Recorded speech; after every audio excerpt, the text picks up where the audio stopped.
McLaren a tiré des leçons, tout le monde pensait que Red Bull dominerait. C'est vrai.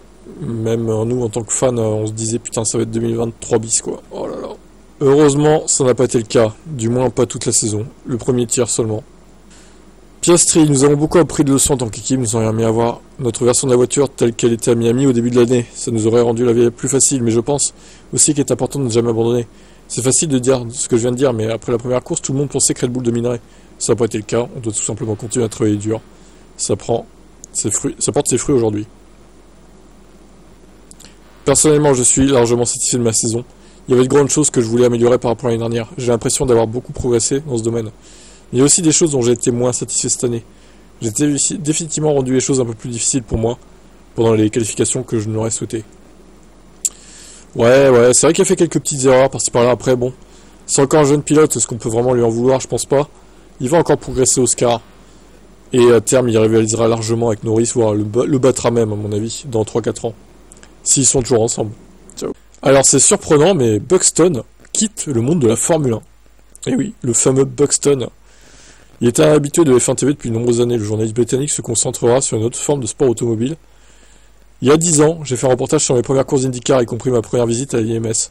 L'histoire, la passion, l'émotion qui fouette l'air lorsque les voitures passent en trombe devant vous, aspirant l'air de vos poumons, insufflant la tradition et la compréhension de votre âme.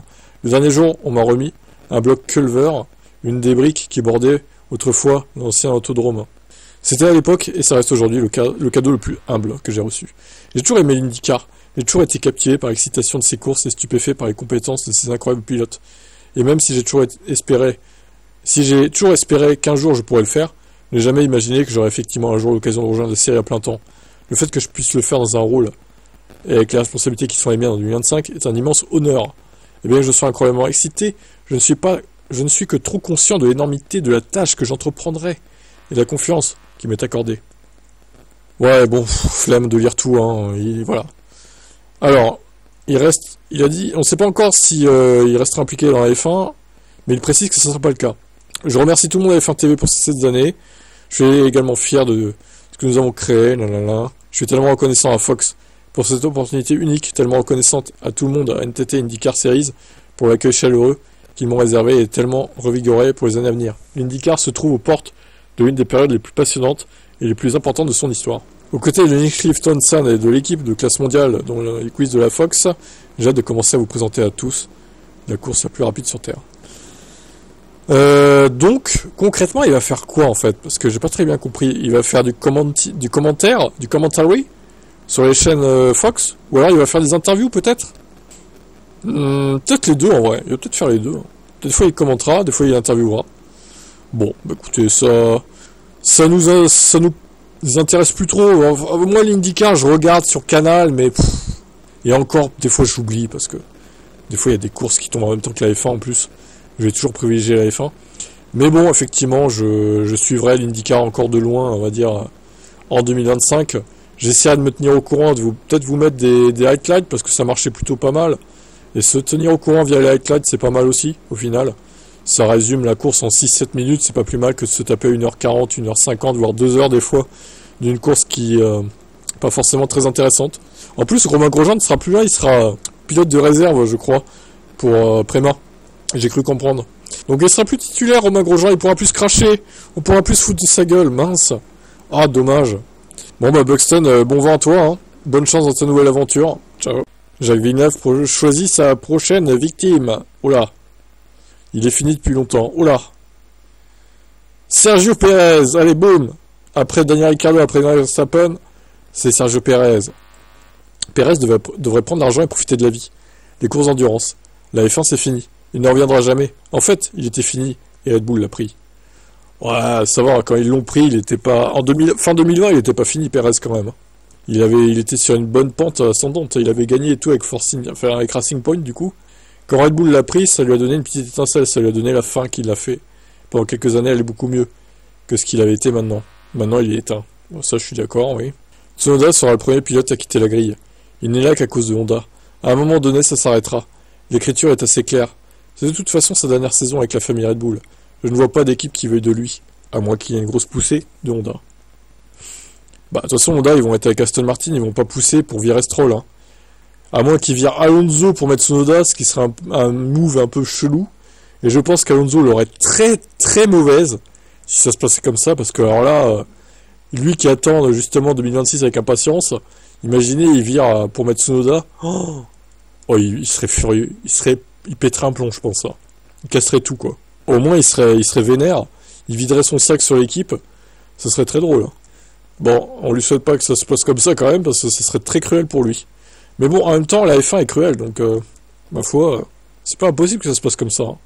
Allez, le crash d'Hamilton et de Verstappen à Silverstone est le pire que personne n'ait jamais vu. Oh, carrément quoi. Ed Hemsworth, ancien coordinateur du hub d'approvisionnement en pièces de Red Bull, et désormais coordinateur d'équipe de course. Bon, bah, il est pas objectif, évidemment, il bosse chez eux, donc il va pas dire non, non, c'était un crash, rien du tout. Max en a fait trop. C'est évident. Il est fier de dire qu'il connaît exactement le numéro de chaque pièce, ses descriptions, etc. C'était le pire accident que quiconque n'ait jamais vu ici. Lorsque vous balayez les parties de la voiture dans laquelle notre pilote est assis, il y a une prise de conscience que nous ne sommes pas en train de nous amuser avec des jouets ici. Ce n'est pas un jeu où vous pouvez appuyer sur le bouton de réinitialisation. Il s'agit de la vie de personne. Ça a été une énorme révélation. Nous le traitons comme un membre normal de l'équipe, parce que dès que les pilotes franchissent la porte, ce sont des super-héros. Ça doit être tellement difficile d'être mis sur un tel piédestal. Ouais, bon. Bon, après, oui, le crash était violent. Maintenant, les voitures sont solides. Regardez les gros gens en 2020, là. Il aurait pu brûler vif, hein.